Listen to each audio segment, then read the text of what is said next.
우리 옆에 있는 분들과 함께 인사합니다. 샬롬, 주님의 평화를 빕니다.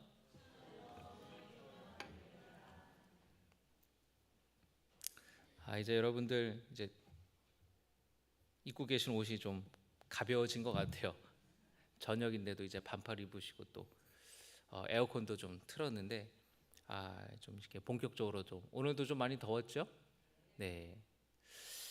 오늘 함께 나누실 말씀은 예레미야 10장의 말씀입니다. 오늘 말씀을 통해 또 우리를 향하신 주님의 뜻을 깨닫고 결단하는 시간이 되시기를 축복합니다. 또 그 말씀 앞에 우리가 기도하며 주님께로 더 깊이 나아가는 시간 되며 응답받는 시간 되기를 축복합니다. 우리가 이제 좀 있으면 보통 이제 6월 지나가면 6월, 7월 이게 더워지고 장마가 오잖아요. 우리가 살다 보면 이제 비가 막 올 때 천둥번개 치는 그런 거를 종종 경험할 때가 있습니다. 그러니까 비구름이 금방 어느샌가 이렇게 몰려와서 갑자기 어두컴컴해지게 되는데 그때 막 번개가 번쩍하고 번개가 치면 따라서 오는 게 뭐예요? 천둥이. 그러니까 번개가 번쩍할 때의 그 대기에 엄청난 폭발적인 그런 진동과 소음이 나게 되는데 빛이 먼저 번쩍하고 소리가 뒤따라오죠. 왜냐하면 빛이 속도가 빠르니까. 그 다음에 속도는 이 소리는 느리니까 그 다음에 이제 막 울리는데 막 대지가 구궁 그렇게 울리는 걸 우리는 종종 경험할 때가 있습니다. 제가 작년 6월 달에 필리핀에 열방 선교센터에 다녀왔습니다. 선교사님들과 또 현지 사역자들에게 대상으로 이제 신학 강의를 하러 다녀왔었는데 머무는 동안에 스콜이 발생을 했어요. 여러분 스콜 아시나요? 이 열대 지방에 내리는 소나기를 스콜이라고 하는데 분명히 날이 좋았거든요. 그런데 그 선교센터가 약간 산 쪽에 있어요. 이렇게 내려다 보이는데 반대편 산이 한 20km 정도는 떨어져 있는 거예요. 근데 그쪽에는 제가 있는 곳은 굉장히 날씨가 화창한데 저기 한 20km 떨어진 곳에는 먹구름이 껴가지고 막 우릉 번쩍하는데 여러분 여기서도 느낄 정도로 수십 킬로 앞에서도 느낄 정도로 엄청난 굉음과 이 진동이 느껴지더라고요. 그러면서 막 번개가 팍 치는 거예요. 그렇게 20분을 번개가 치고 낙뢰가 얼마나 떨어지는지 무섭더라고요. 그리고 한 1시간, 2시간 정도 지났는데 그 구름이 이쪽으로 이제 넘어와서 또 한참 비가 오고 그런데 한두 시간 비가 오더니 또 멀쩡해지는 거예요. 여러분 그렇게 막 번개 치고 천둥 칠 때 밖으로 나가면 될까요? 안 될까요? 낙뢰 치는데 여러분 나가면 큰일 납니다. 번개 잘못 맞으면 이제 죽는 거죠. 근데 여러분 갑자기 그렇게 치면은 막 무섭죠. 여러분 혹시 어렸을 때 초등학교 다닐 때 우리는 이제 국민학교 세대잖아요. 국민학교 다닐 때 갑자기 그렇게 꾸릉 하면은 막 반 애들이 다 그러잖아요. 안 그래요, 여러분? 안 그러셨어요? 그랬죠, 여러분? 그러면서 이제 막 어두컴컴해지면 애들이 선생님 귀신 얘기해 주세요. 선생님 무서운 얘기해 주세요. 무섭죠. 또 여러분 이런 자연 현상 또 어떤 게 여러분 무섭나요? 여러분 경험해 보신 게 어떤 게 있으세요? 지진 경험해 보신 적 있으세요? 손 들어 보세요. 여기서는 저밖에 없네요. 제가 2016년도에 대구에서 이제 군목으로 있을 때 저녁에 이제 퇴근해서 이제 은하가 그때 6살 때예요. 얼마나 그때 귀여웠는지 더 이상 말하지 않겠습니다. 그런데 이렇게 은하랑 같이 있었어요. 집사람은 어디 갔다가 이제 버스 타고 집에 오는 길이었고 그런데 집에서 이렇게 있는데 7시, 8시쯤에 식탁이 흔들리는 집이 흔들리는 게 느껴지는 거예요. 2리터짜리 물병이 이렇게 흔들려요. 그 물이 안에 있는 물이 출렁출렁 거리는 거예요. 지진 났다. 그래가지고 은하야 지진 났어 이래가지고 밥 먹다가 식탁 밑으로 둘이 기어 들어갔는데 은하가 놀라가지고 막 우는 거예요. 그때 경주에서 진도 5.8 지진이 일어난 거예요. 그래가지고 대구랑 멀지 않으니까 느낌이 이렇게 오는 거예요. 그래가지고 제가 아내한테 전화했죠. 여보 잘 오고 있어? 괜찮아? 버스 타고 오다가 땅이라도 싱크홀이라도 생기면 어떻게 해요? 근데 전혀 모르더라고요. 그러니까 이제 버스를 타고 오니까 그 자동차 이제 진동 때문에 못 느꼈던 것 같아요. 그때 이 지진을 제가 경험했잖아요. 무섭더라고요. 이게 어떻게 해야 되나? 이거 빨리 나가야 되나? 밖으로 나가야 되나? 식탁 밑으로 이제 들어가게 되는데, 일본 가까운 나라 일본에서 지진이 나면은 막 전등이 흔들리고 막 TV가 쓰러지고 그럴 때는 책상이나 식탁 밑으로 들어가는 걸 보면서 그렇게 했던 기억이 납니다.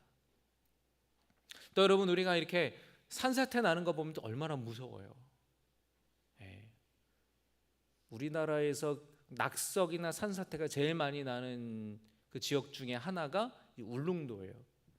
울릉도가 이제 산이 막 이렇게 바위들이 막 비가 오고 나고 태풍이 오면은 막 도로에 막 낙석이 이렇게 막 떨어져 있고, 강원도 같은 데도 비가 많이 오면은 이렇게 토사가 막 쓸려 내려오는, 참 무섭죠. 그렇게 토사 한번 가정집을 치면은 여러분 살아남기 힘듭니다. 여러분, 이런 자연재해나 이런 자연 현상들이 나타나는 원인을 우리는 알죠. 이게 비가 오고 그러면 대기가 습하면 이렇게 번개도 치고 천둥도 치고, 또는 비가 많이 오면 산사태도 나고, 또는 계곡에 물이 불어나기도 하고, 또는 이렇게 지각 단층들이 부딪힐 때에 지진이 나기도 하고 화산이 폭발하기도 한다는 것은 우리는 이제 과학적으로 그런 원인들을 압니다. 알지만 그래도 두려워요. 알고 있는데도 두려운데, 여러분, 고대 사람들은 알지 못했으니 얼마나 더 두려웠겠어요. 그들이 느꼈던 이 두려움과 불안함은 우리가 느끼는 것보다 훨씬 더 컸을 겁니다. 과학적인 지식도 없었고요, 그리고 인간의 힘으로 통제할 수 있는 부분이 아니었기 때문에 두려움이 훨씬 더 컸고, 그래서 그들은 자연 대상물이나 자연물이나 이런 자연 현상들을 신처럼 여기고 숭배했어요. 번개신, 태양신, 폭풍우와 같은 신, 바다신, 인간이 두려워하는 그 대상을 신적인 존재로 여기며 숭배했다라는 것입니다. 또 전쟁에서 승리나 자식들을 많이 낳고 가축들을 많이, 새끼들을 낳고 또는 농산물을 많이 거둬들이는 일 또한 신에게 달렸다고 믿었어요. 가나안 땅에 살던 사람들은 주로 농사를 짓던 사람들이었기 때문에 그들은 비를 내려주는 이 농경을 관장하는 바알신을 가장 최고의 신으로 여기며 살았습니다. 여러분, 이집트도 아주, 여러분, 인류 역사상 가장 먼저 빵을 만들어 먹은 민족이 이집트예요. 이집트인이에요. 농사가 잘 발달됐기 때문에 최고의 신이 태양신인 거예요. 태양신. 왜 그렇죠? 농사를 관장하는 신이 이 태양신인 거예요. 햇빛이 있어야 농사가 잘 되니까. 또 여러분, 나일강이 범람하면서 그 주변의 땅이 굉장히 옥토가 되기 때문에 나일강도 신으로 여겼다라는 거예요. 이처럼 사람들은 그런 신들을, 자연물 또는 자연 현상들을 우상으로, 신으로 여기며 신적인 존재로 여기며 살았습니다. 또 하나, 고대 사람들이 그 신들, 우상들을 숭배하는 마음 가운데에는 그들의 종교의식이나 또는 주술적인 행위를 통해서 신들을 설득하고 신들을 조정해가지고 내가 원하는 결과를 얻으려고 했다라는 거예요. 그래서 이 몰록이라는 신을 숭배하는 사람들은 어린 자식을 바치면 인신 제사를 드리면 간절한 소원이 이루어진다고 믿었던 것입니다. 여러분, 그런데 우리나라는 안 그랬을까요? 여러분, 우리나라에 인신 제사하는 이야기가 어디 들어 있어요? 심청전에 들어가 있잖아요. 심청전 하면은 아버지의 눈을 뜨기 위해서 딸이 자신을 희생하는 효심이 깊은 이야기가 메인 스토리이지만, 그 가운데에는 용왕에게 젊은 처녀를 바쳐서 바다를 잠잠하게 한다는 인신 제사의 풍습과 그 세계관이 이 스토리 안에 들어가 있잖아요. 그래서 이 고대 사람들은 자신들의 불안, 자신들의 두려움을 다른 것으로 대체시키기 위해서 우상들을 만들고 형상들을 만들어서 절하고 그 앞에 빌었다라는 것이에요. 오늘 예레미야 10장의 말씀은 바로 그런 우상 숭배의 문화와 풍습에 유다 백성들이 빠져 있음을 고발하는 겁니다. 분명히 성경은 이 세상의 신은 오직 하나님 한 분뿐이라고 말씀합니다. 그런데 이스라엘 백성들이 가나안 땅에 들어가면서 그곳에 농사를 지으며 살게 되니까 가나안 사람들이 믿었던 우상들을 따라 믿게 됐다라는 것이에요. 종교 혼합주의에 빠져서 하나님도 좋고 바알도 좋고 몰렉도 좋고 아세라도 좋고, 그리고 1월 성신 태양과 달과 별들도 섬기는 모든 그런 우상들의 깊이 빠져 있었고, 그들의 문화와 삶 속에 깊이 사로잡혀 있었다라는 것이에요. 그래서 예레미야 선지자는 오늘 10장에서 허상뿐인 우상들의 실체를 분명하게 드러내면서 살아계신 하나님만을 믿고 따르라는 말씀을 전하는 것입니다. 2절의 말씀을 여러분 같이 읽겠습니다. 2절입니다. 시작.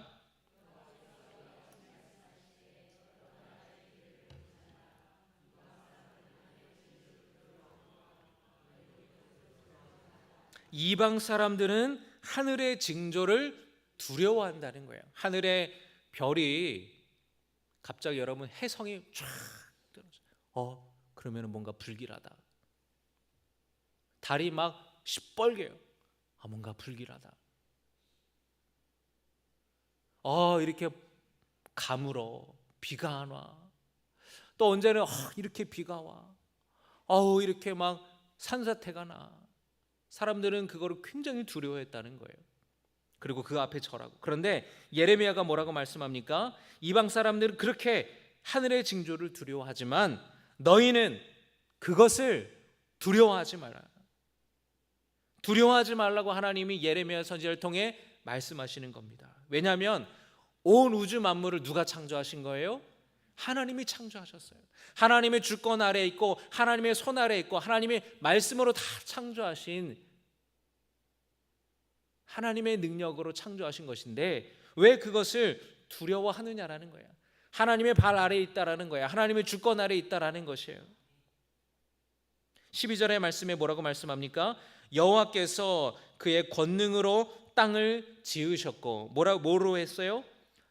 권능으로 땅을 지으셨다는 거예요. 그의 지혜로 세계를 세우셨고 그의 명철로 하늘을 펴셨다. 하나님이 지으셨고 하나님이 세우셨고 하나님이 펼치셨다라고 분명히 말씀하고 있습니다. 13절의 말씀에 그가 목소리를 내신즉 하늘에 많은 물이 생기나니, 여러분 사람들이 이 고대사에는 비가 하늘에서 내리니까 하늘에 물이 있다고 생각을 한 거죠. 이 궁창이라는 게 그 당시에 사람들의 세계관이잖아요. 하나님이 하시는 일이라는 거예요. 땅 끝에서 구름이 오게 하고, 여러분 바람이 어디에서 불러오고 어디서부터 구름이 오게 되고 우리가 알 수 있습니까? 없습니까? 아무리 슈퍼컴퓨터가 있어도 바람이 어디서부터 어떻게 부는지 바람의 변화를 우리는 알 수 없어요. 분명히 바람이 이렇게 부는데 또 바람의 방향이 또 바뀌기도 하고, 그것은 우리는 예측할 수는 없어요. 하나님이 말씀하실 때에 비가 내리고 하나님이 말씀하실 때에 땅끝에서 구름이 오르고 또 번개도 치고 바람도 나고 하나님의 말씀으로 다 그것이 다스려진다라는 말씀을 하는 것입니다. 그런데도 이 사람들이 어리석어서 나무를 깎고 그리고 은과 금으로 칠하고 꾸미고 그리고 그걸 신으로 여기면서 두려워하면서 엎드려 절하고 있다라는 거예요. 예레미야 선지자는 분명하게 말합니다. 단호하게 말합니다. 그것들은 단지 나무 토막에 불과하다라는 거예요. 화를 내리거나 복을 주지 못하는 것이라고, 두려워하지 말라고 예레미야 선지자는 말씀하고 있습니다. 여러분, 이제 서양 문화랑 아시아 문화랑 좀 다르잖아요. 그래서 여러분, 이 서양에서는 용을 어떻게 생각하는 줄 아세요? 서양에서는 용을 악한 것으로 봐요. 근데 동양에서 용은 어떤 걸 상징합니까? 왕을 상징하고 굉장히 신비로운, 상스럽지 않은 그런 동물로 보죠. 용을 굉장히 좋게 이렇게 보는 거예요. 다 그런 뜻이 서양과 이 동양이 좀 달라요. 또 여러분, 우리 어떤 아시아 문화에서 이제 이 장수의 상징이 뭐예요? 장수, 거북이에요. 거북이. 그러니까 여러분, 또 이 거북이 모양으로 금덩어리를 이렇게 만들어 가지고 어느 집 가면은 그런 게 되게 많은 집이 있어요. 여러분, 그런 거를 갖고 있다고 장수한다거나 복이 들어온다거나, 때로는 여러분 어느 집 가면은 집에다가 부적 붙여놓는 집 있잖아요. 부적 붙여놓은 집. 저는 궁금해요. 과연 저걸 얼마나 주고 샀을까? 과연 부적의 유통기한은 언제일까? 1년 하고 뛰나? 아주 궁금해요. 사람들이 그런 거를 맹신하고 그런 걸 막 따라다닌다는 거죠. 그런데 여러분, 예레미야가 뭐라고 말씀합니까? 아무리 금으로 은으로 화려하게 장식해도 아무 능력도 없고 힘도 없는 나무 토막일 뿐이다 라는 거예요. 그 이상도 그 이하도 아니라는 겁니다. 예레미야는 선포합니다. 10절의 말씀에 우리 같이 읽겠습니다. 오직 여호와는 참 하나님이시요 살아계신 하나님이시요 영원한 왕이시라. 그 진노하심에 땅이 진동하며 그 분노하심을 이방인 등이 당하지 못하느니라. 할렐루야. 예레미야는 말씀하는 겁니다. 오직 여호와만이 참 하나님이시다. 살아계신 하나님이시다. 죽은 신이 아니라는 거예요. 살아계신 하나님이시라는 거예요. 영원한 왕 되심을 예레미야는 선포하고 있는 것입니다. 여러분이 예레미야가 선포하는 하나님을 여러분 굳게 믿고 하나님을 경외하는 우리 모두가 되기를 주님의 이름으로 축복합니다. 우리가 진정으로 두려워할 분은 하나님이에요. 그러나 그 두려움은 공포가 아닌 경외심이에요. 거룩하신 하나님 앞에 경외하는 마음으로, 두렵고 떨리는 마음으로 하나님을 섬기고 하나님을 예배하는 것입니다.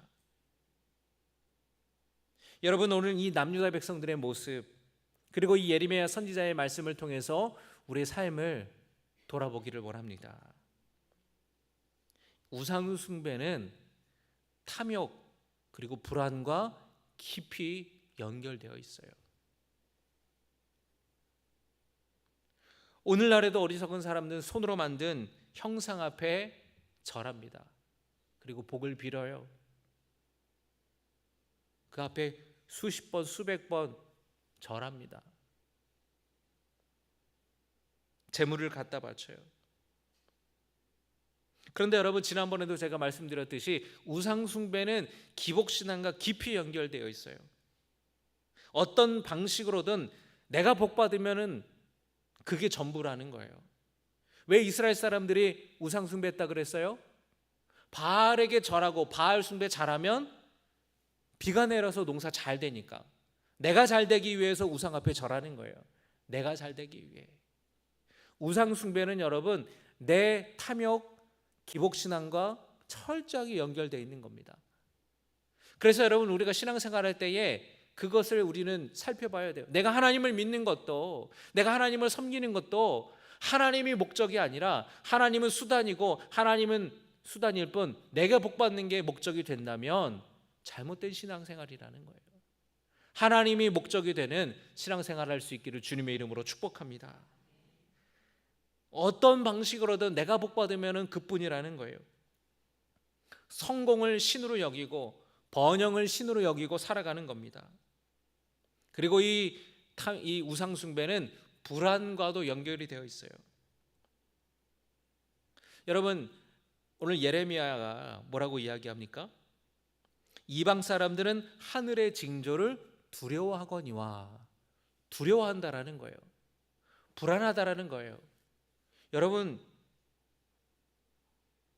사람이 앞일을 예측할 수가 없잖아요. 앞으로 어떤 일이 벌어질지 모르잖아요. 여러분, 보험 없으신 분 없죠? 보험 다 드시죠? 보험은요, 불안을 파는 거예요. 불안하니까 보험을 드는 거잖아요. 그러니까 인간의 불안을 희석시키기 위해서 보험 파는 게 불안을 파는 거예요. 자, 여러분, 그런데 우리가 살아가다 보면은 여러분, 어릴 때는, 젊을 때는 내가 노력하면 다 잘 될 거야. 내가 이만큼 노력했으니까 이만큼 세상은 나에게 보상해 주겠지? 그런데 살아가다 보면은 그래요, 안 그래요? 안 그래요. 내가 아무리 노력해도 바뀌지 않는 것들이 있다고요. 내가 아무리 노력해도 열심히 해도 안 되는 것들이 있더라고요. 여러분, 코로나 직전에 음식점을 개업한 사람이 있어요. 그런데 코로나가 닥쳤어요. 너무너무 힘들어서 폐업을 했어요. 그 사람이 노력을 안 해서 망한 겁니까? 아니에요. 아무리 노력해도 안 되는 일이 생기는 거예요. 아무리 노력해도 분명히 내가 이만큼 성과를 거두고 엄청난 성취를 했어요. 근데 나보다도 못하다고, 나보다도 좋은 성과를 내지 못한 사람이 승진이 되는 거예요. 윗사람에게 잘 보여가지고. 그럴 때 우리는 이 세상이 내 노력으로만 흘러가는 것은 아니구나. 내 뜻대로 되는 것은 아니구나. 어떻게 될지 불안하고 두려운 거예요. 그래서 사람들은 미신적인 것을 찾는 겁니다. 나쁜 일이 일어나지 않게 해달라고 두려워해서 비는 거예요.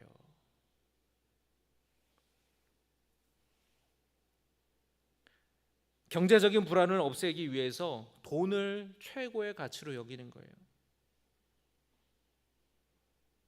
성공과 지위와 물질을 의지하는 거예요. 인간의 탐욕과 욕망 자체가 우상이 되어버렸어요. 골로새서 3장 5절에 그러므로 땅에 있는 지체를 죽이라 곧 음란과 부정과 사욕과 악한 정욕과 탐심이니 탐심은 우상숭배니라. 탐심이 뭐라고요? 우상숭배라는 거예요. 돈을 추구하며 살아가는 것, 돈이 목적이 되는 삶이 우상숭배라는 겁니다. 여러분, 이게 지금 오늘날의 자본주의 시대에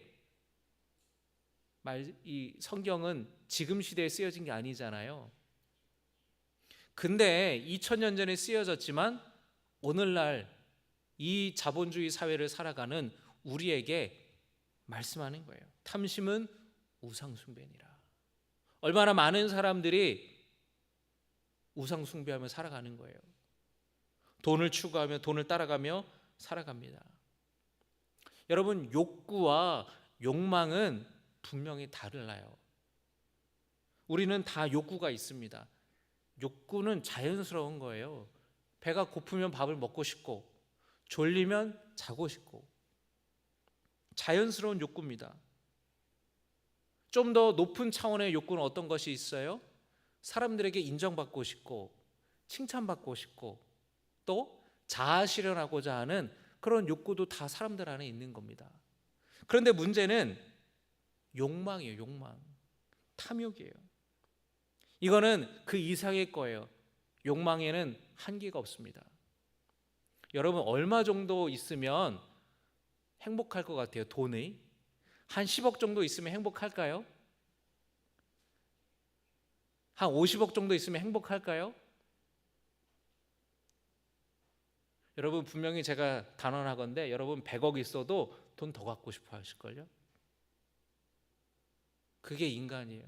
탐욕에는 한계가 없어요. 욕망에는 한계가 없습니다. 비교할 때, 경쟁할 때, 허영이 있을 때에 그 욕망은 그걸 먹고 더 자라가요. 욕망이 우리의 마음을 지배하게 되면은 이게 없으면은 안 될 것 같은 불안함을 느끼게 됩니다. 그 욕망이 그 탐욕이 나를 구원해 줄 것처럼 생각하지만 마지막은 파국이고 멸망뿐이에요. 제가 얼마 전에 아카데미 시상식과 여러 시상식에서 상을 받았다고 해서 그 영화를 제가 한 편을 이제 봤는데 제가 그 영화가 그런 내용인지 몰랐으면 안 봤을 거예요. 그런 장면이 나오는 걸 알았다면. 그런 장면이 나오는 걸 몰랐어요. 그러니까 여러분 이렇게 비위가 약한 분들은 보지 마세요. 예, 어렸을 때 이 데미 무어가 너무 이쁘잖아요. 옛날에 데미 무어도 지금 이제 나이가 들었지만 저 어렸을 때 이 데미 무어가 뭐 진짜 최고의 미국 이 할리우드 스타였으니까 그 주인공으로 나온 그 영화를 봤는데요. 너무 이 잔인하고 기괴스러운 장면이 나와가지고 영화를 보고서 굉장히 불편하고 찜찜했어요. 그런데 그 스토리 자체는 굉장히 오랫동안 인상 깊게 남았습니다.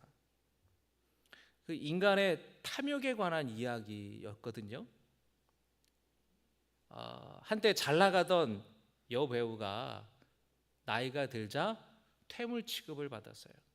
그래서 방송국에서 자기가 진행하던 쇼에서 이제 잘립니다. 막 너무 짜증나고 막 자존심도 상하고 이제 내가 이런 신세가 됐구나 막 그럴 때에 누군가로부터 어떤 약물을 권유받게 돼요. 주사 한 방을 맞으면 지금보다 훨씬 더 젊고 아름다운 모습으로 일주일을 살아갈 수 있다는 거예요. 근데 반드시 일주일 뒤에는 원래 자기 모습으로 돌아와야 된다.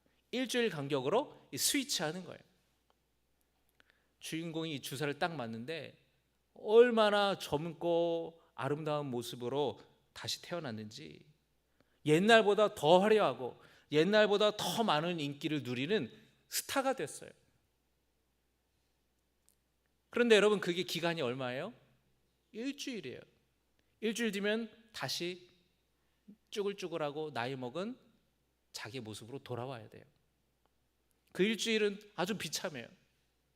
우울하고 짜증나고 사람들한테 퇴물 취급받고 그런데 이게 반복되면서 그 마음에 점점 더 욕망이 커져갑니다. 어떤 욕망일까요? 더 젊고 아름다운 모습으로 계속 살고자 하는 욕망. 그래서 이 규칙을 어겨요. 그 젊은 모습으로 계속해서 살아갑니다. 그런데 그러면 그럴수록 원래의 자신은 파괴되고 가고요. 자기가 망가지고 있음을 알면서도 욕망은 폭주하는 기관차처럼 멈출 줄 모릅니다. 결국에 그 탐욕의 끝은 비참한 죽음이었어요. 여러분 오늘날 우리도 그렇게 살아가고 있지 않습니까? 끝없는 욕망의 굴레 속에서 불안함 때문에 내가 이만큼 가지고는 안 돼. 더 가져야 돼. 더 있어야 돼. 더 올라가야 돼. 더 남들이 저렇게 뭐 파인 다이닝이니 뭐 해외여행이니 나도 저 정도는 즐겨야지. 그런데 그 모든 것의 중심에 바로 내가 있다라는 거예요. 내 육신이 누리는 거, 내 육신이 갖는 거, 내 육신이 평안한 것. 그러니까 내가 우상이 돼버리는 거예요. 내 탐욕이, 내 욕망을 추구하는 나 자신이 우상이 돼버리는 거예요. 내가 더 가져야 되고, 내가 더 즐겨야 되고, 내가 더 인정받아야 되고, 내가 더 올라가야 되고, 내가 더 많은 권한과 더 많은 권위와 힘을, 더 많은 통제력을 갖게 되는 거, 인간의 그 욕망, 내가 신이 되고 내가 우상이 돼버리는 거예요. 여러분, 이 굴레에서 우리가 어떻게 구원받을 수가 있겠습니까? 답은 하나예요. 하나님께 항복하는 거예요. 하나님께 항복하는 거.